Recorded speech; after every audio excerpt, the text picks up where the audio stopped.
রেস্টুরেন্টে এমন সুস্বাদু খাবার খেতে কারই না ভালো লাগে বলুন? কিন্তু এই সুস্বাদু খাবারটি যদি ঘরোয়া পদ্ধতিতে এবং খুব কম সময়ে আর খুব সহজেই বানিয়ে নেওয়া যায় তাহলে কেমন হয় বলুন তো? চলুন আজ বানিয়ে নিই খুব সহজেই এবং ঘরোয়া পদ্ধতিতে চিলি সোয়াবিন। প্রথমে কিছু পেঁয়াজ এভাবে চারফালা করে কাটতে হবে। তারপর পেঁয়াজের মাথার উপরে সাদা অংশটি কেটে একটু সামান্য প্রেসার দিলেই পাপড়িগুলি ছেড়ে যাবে। আপনারা চাইলে হাত দিয়েও এটা করতে পারেন। এভাবে পেঁয়াজের পাপড়িগুলি ছাড়ালে খুব সহজেই এগুলি ছেড়ে যায়। পেঁয়াজের পাপড়িগুলি ঠিক দেখতে কিছুটা এরকম হবে, দেখে নিন। এরপর আপনার পছন্দ মতো শুকনো লঙ্কা নিয়ে শুকনো লঙ্কার ভিতরের বীজগুলি ছাড়িয়ে একটু সামান্য উষ্ণ জলে ভিজিয়ে রাখতে হবে 10 থেকে 15 মিনিটের মতো। বলে রাখি, শুকনো লঙ্কাটা শুধুমাত্র ইউজ করা হবে কালারের জন্য। শুকনো লঙ্কা বাটা, রসুন বাটা আর আদাটা ভালো করে বেটে নিতে হবে। কিন্তু যে পেঁয়াজের পাপড়িগুলি কাটা ছিল ওটা বাটা চলবে না, ওটা ফ্রাই হবে। আমি এখানে মশলাটা করে নিয়েছি শিলনোড়াতে ভালো টেস্টের জন্য।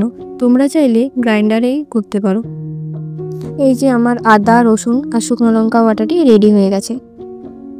এরপর ভেজানো সয়াবিনগুলো ভালো করে শুকনো শুকনো করে ভেতর থেকে জলটা বের করে ছেঁকে একটি অন্য পাত্রে তুলে নিতে হবে।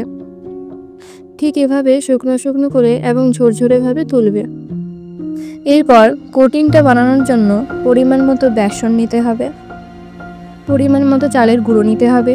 চালের গুঁড়োটা দেওয়া হয় মুচমুচির জন্য। এরপর পরিমাণ মতো লঙ্কা গুঁড়ো নিতে হবে, পরিমাণ মতো জিরে গুঁড়ো। এরপর পরিমাণ মতো লবণ নিয়ে নেবেন এবং কোটিংটা ভালো করে জল দিয়ে কেটে নেবেন। কোটিংটা হয়ে যাওয়ার পর সামান্য আদা বাটা, সামান্য রসুন বাটা আর 1 চামচের মতো রিফাইন তেল দিয়ে ভালো করে মেখে নেবেন। এরপর কড়াইয়ে তেল ঢেলে তেলটি গরম করে বানানো কোটিংটির ওপর সোয়াবিনগুলি এমনভাবে দিয়ে একটু নাড়াচাড়া করে নেবেন। তেল গরম হয়ে গেলে এভাবে একটি একটি করে আস্তে আস্তে ছেড়ে নিতে হবে। দেখুন, আস্তে আস্তে করবেন যাতে কোটিংগুলি ছেড়ে না যায়।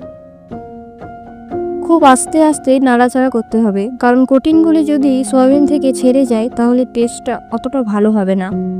এরকম লাল লাল হয়ে গেলে ভাববেন যে সোয়াবিনটি ভাজা হয়ে গেছে এবং তুলে নেবেন এটা।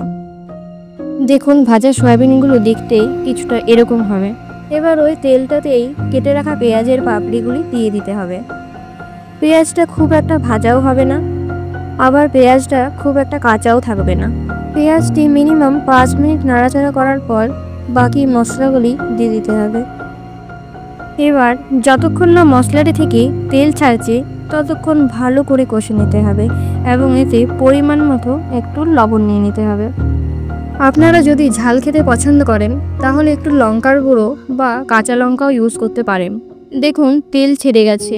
এরপর কিছুটা টমেটো সস নিয়ে নিতে হবে। টমেটো সসটা একটু বেশি করে দেবেন, তাহলে দেখতে বেশ একটু জুসি লাগবে। এরপর 2 চামচের মতো সয়া সস নিয়ে নেবেন এবং ভালো করে একটু নেড়ে চেড়ে নেবেন। এরপর মশলাটা ফুটে গেলে একটু সামান্য পরিমাণে জল নিয়ে নিতে হবে এবং জলটা ভালো করে ফুটিয়ে নিতে হবে। জলটা ভালো করে ফুটে গেলে ভেজে রাখা সোয়াবিনগুলো এর মধ্যে দিয়ে দিতে হবে এবং খুব আস্তে আস্তে নাড়াচাড়া করতে হবে। ওই যে আগেই বলেছিলাম, কোটিংগুলো যদি ছেড়ে যায় তাহলে রান্নাটা ভালো হবে না। এভাবে 5 থেকে 6 মিনিটের মতো ফুটিয়ে নিতে হবে, তাহলে রেডি চিলি সোয়াবিন।